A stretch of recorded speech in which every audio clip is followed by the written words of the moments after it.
प्यारे बच्चों, Rajesh sir classes में आपका स्वागत है। अब इस चैनल पर साइंस की कक्षाएं भी चलेंगी, तो जो नए स्टूडेंट हैं वो चैनल को सब्सक्राइब कर दें, जिससे आने वाले वीडियो की जानकारी तुरंत मिल सके।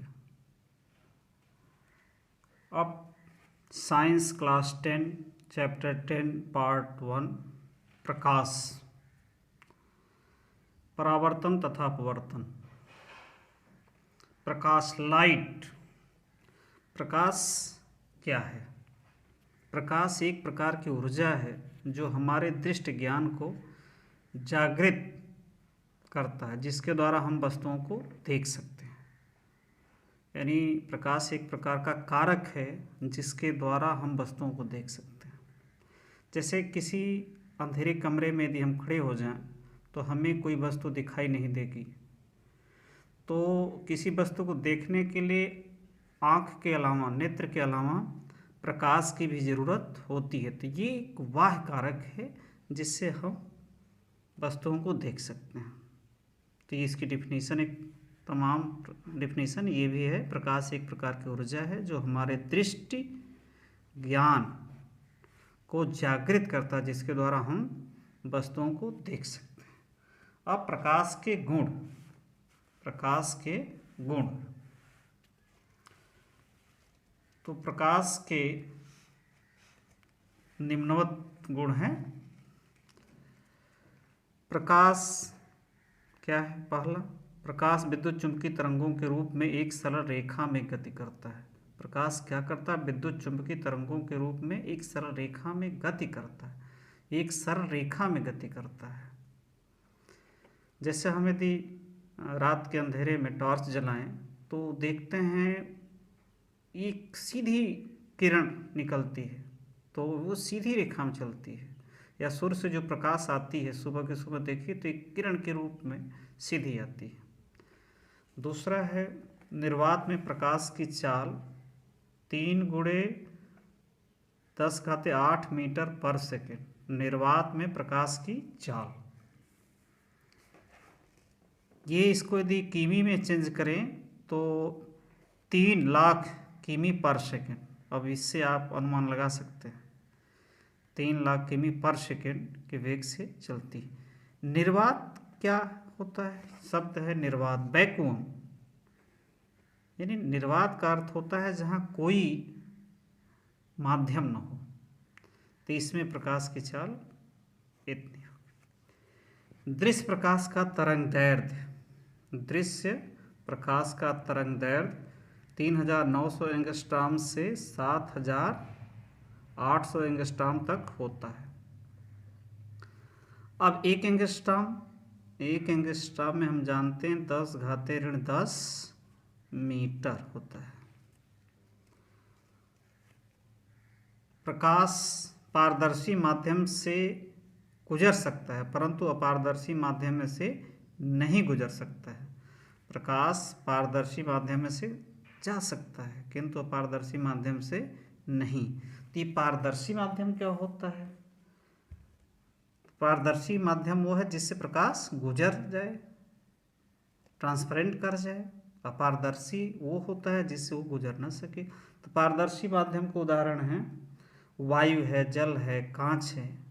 पारदर्शी माध्यम का उदाहरण है वायु, जल, कांच इत्यादि। अपारदर्शी माध्यम लकड़ी, लोहा, दीवार इत्यादि। अब 5वां गुण है इसका, चमकदार पृष्ठों से प्रकाश परावर्तित हो जाता है। चमकदार पृष्ठों से प्रकाश क्या होता है? परावर्तित हो जाता है। 6वां है, जब प्रकाश एक माध्यम से दूसरे माध्यम में प्रवेश करता तो अपने पथ से विचलित हो जाता है। अब परावर्तित हो जाता तो इसी से परावर्तन का नियम निकलता है, इसी से परावर्तन का नियम मिलता है।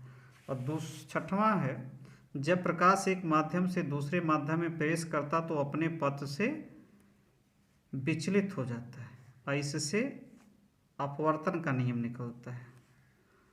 अब 7वां है, विभिन्न माध्यमों में प्रकाश की चाल भिन्न भिन्न होती है। विभिन्न माध्यमों में प्रकाश की चाल क्या होती है, अलग अलग होती है। जैसे निर्वात में सबसे अधिक होती है, निर्वात में क्या होती है, सबसे अधिक। और बाकी जैसे जल में, कांच में, वायु में प्रकाश की चाल क्या होती है, कम होती है।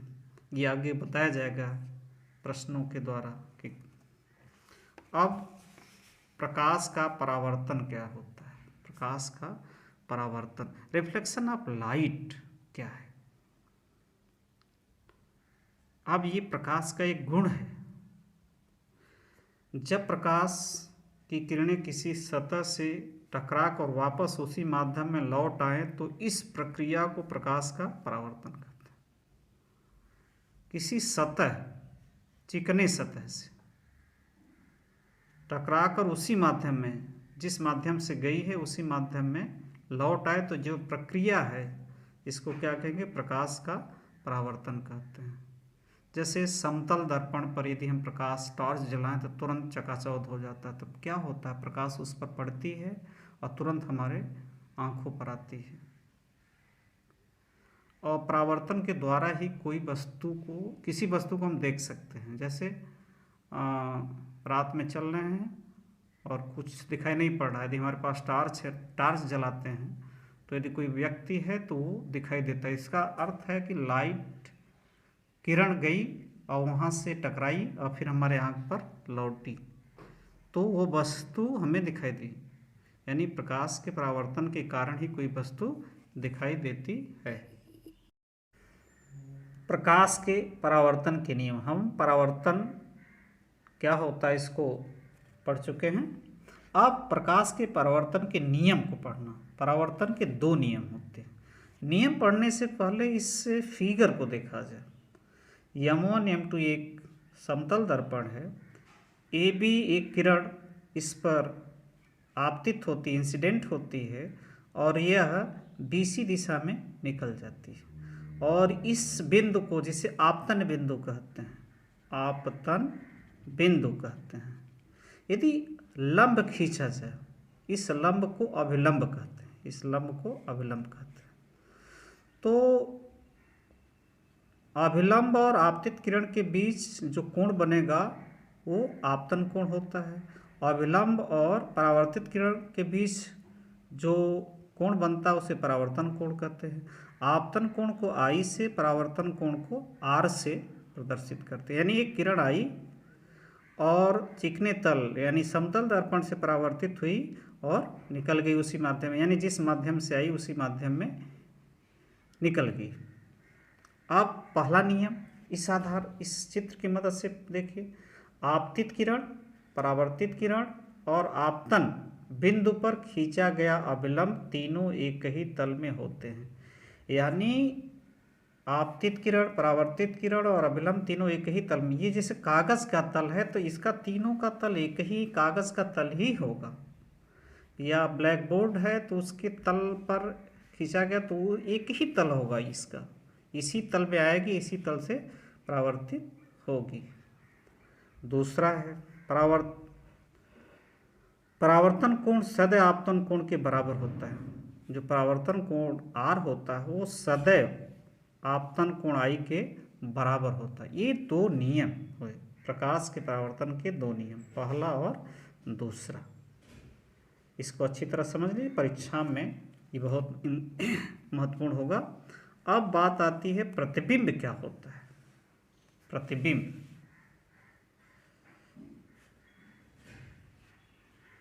इमेज। अब जैसे हम किसी समतल दर्पण के सामने खड़े होते हैं तो हमारा चेहरा उसमें दिखाई देना, तो वो एक प्रकार से प्रतिबिंब है।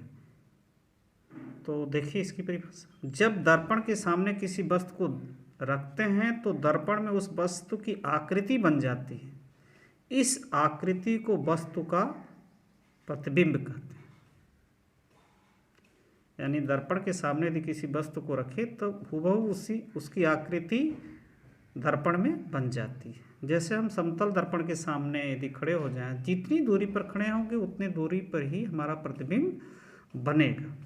अब इमेज के प्रकार, तो इसके दो प्रकार होते हैं, इसके दो प्रकार होते हैं।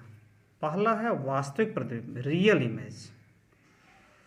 यदि किसी बिंदु वस्तु से चलने वाली किरणें परावर्तन के पश्चात किसी बिंदु पर वास्तव में मिलती हैं तो इस बिंदु को बिंदु वस्तु का वास्तविक प्रतिबिंब कहते हैं। इस प्रतिबिंब को पर्दे पर लिया जा सकता है। गोली दर्पण में इसे और स्पष्ट किया जाएगा कि कैसे पर्दे पर लिया जा सकता है, कैसे नहीं। वहाँ आगे चल करके इसको और अच्छी तरह से समझाया जाएगा।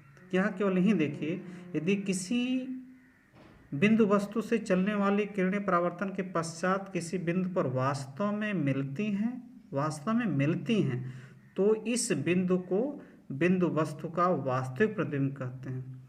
इस प्रतिबिंब को हम पर्दे पर ले सकते हैं। दूसरा है आभासी प्रतिबिंब, वर्चुअल इमेज।